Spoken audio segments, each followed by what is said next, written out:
What's the difference between palliative care and hospice? There are some huge similarities. The goals oftentimes are very much the same.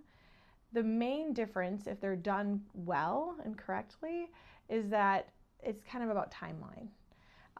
So in a perfect world, if the healthcare system is really using palliative care the way it's intended to be used, it's introduced early in a patient's, as early sometimes as in their diagnosis, right?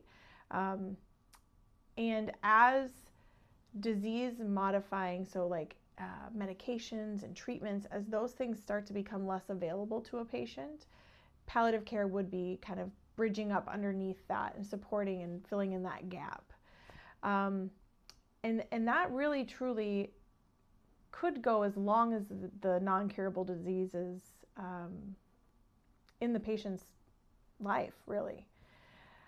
When we focus on palliative care at Eden, we are looking for patients that are having a little more trouble getting out of their home. We know that they're getting closer to hospice care. So I would say for us, timeline-wise, all of those comfort interventions, interventions to help talk about goals, interventions to help coordinate care between multiple specialists, interventions to really consider that higher level of care like hospice care, that would start before hospice.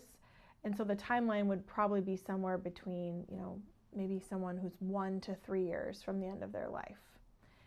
And then hospice care is brought in for that intensity period that most patients experience in their disease process in the last 6 months of their life. So it's kind of a tricky question a little bit, like what's the main difference? The goals in both service lines are the same. Comfort, improving day-to-day quality of life, adding extra layer support, encompassing the patient both spiritually, socially, medically. Those are the same for both service lines. The main difference being when we think that prognosis for that patient, meaning how much time we think they have left. When we think it's maybe possible that we're within that 6-month window, the goal would be to give that patient that hospice support for that full 6 months, maybe a little more if we can, if we can make it make sense in the disease trajectory. But the goal is really focusing on the prior to the last 6 months and then the last 6 months and delineating between the two time frames.